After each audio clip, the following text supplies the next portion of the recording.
या चालू पिढीतल्या युवकांनी वयस्कर लोकांच्या जर तुम्ही जवळ कायम विचारात बसला चर्चेत, तर तुम्हाला त्यांच्यासारखा अनुभव कोणीही सांगणार नाही.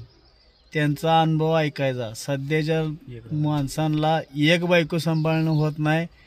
त्या काळात त्या माणसांनी 2 बायका कशा सांभाळल्या ते आमच्या सुभराव आव्हांच्या तोंडनं ऐका आणि मग विचार करा आणि लाईक करा.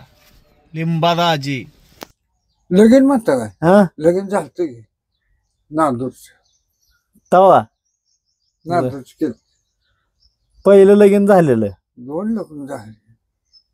आयला नशिबा नाही 2 लग्न पाय केलं. बरं थोडल्या मालकींची आई मेली होती बर नेमकं असताना. अरे माहिती मंडळीची कोणी शिकवलं नाही. आजीने सांभाळ केला. आजी बी बोळसार. त्या मंडळीची पहिल्या बर भाकर तुकडा यायचा नाही काय नाही. मग तरवट होती.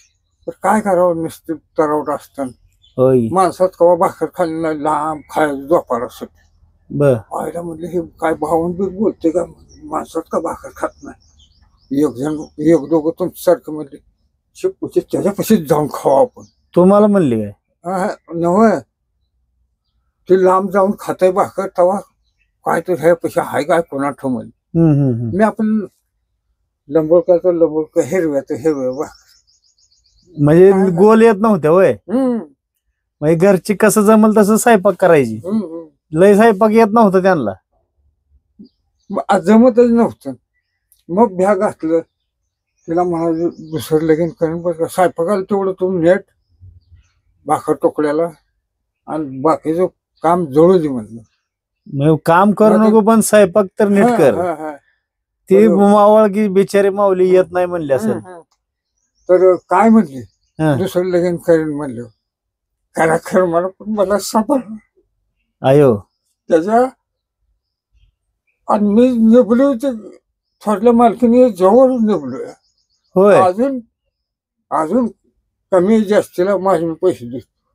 होय खट म्हणजे अजून आयला लगीन करायला परवानगी द्यायचं म्हणजे सोपी गोष्ट नव्ह बायकाने. नाहीतर आता बाया दुसरं लगीन करतो म्हणल्यावर काय त्या गड्यात दमच नाही लगीन दुसरं करतो म्हणायचं. पण तुमची मंडळी म्हणली करा लगीन दुसरं पण मला सांभाळा. आयला माऊली चांगली मिळाली राव तुम्हाला. तेवढा थोरला पोरगा येतो का तेवढाच आहे. पोरगी नाही फिरगी नाही.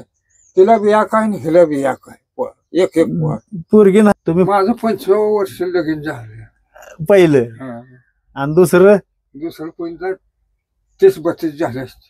लगे 5-7 वर्षातच केलं काय? ती लोक काय आबा एकटं का बाजूला जेवते. आबाला लाज वाटायची. लंबुळक्या भाकऱ्या हे ते कोरड्यास कसतर केलेलं असायचं. कोणत्या तोंडावर जमायला लागलं. मग म्हटलं आपल्याच नशिबाला म्हणजे नशिबात 2 लग्न होती. परत त्या मंडळीला पण स्वयंपाक यायला लागला. होय होय तोंडावर बर म्हटलं काय आपलं नशीब आपल्या नशिबात होत. म्हणजे आधी स्वयंपाक येत नाही म्हणून त्या मंडळीनं परवानगी दिली.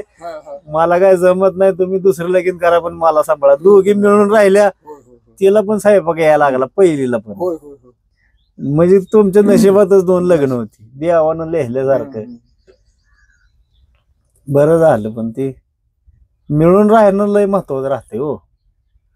नाहीतर आता चालू जमान्यात राव हाई एक बायको नवऱ्या संकट नीट राही नाही. तुम्ही 2 सांभाळल्या ते पण अजून एकत्र दोघं पोराची भांडणं नाही. ती सावत्र म्हणून कधीच नाही. तुझ्या आईला माझ्या आईला तर कधीच नाही. बर 5 एकर रान आहे. 2.5 एकर दोघाला देऊन टाकलं. बर मग एक जण खाली आहे एक जण वर आहे. नळाच्या मधनं नळ आहे.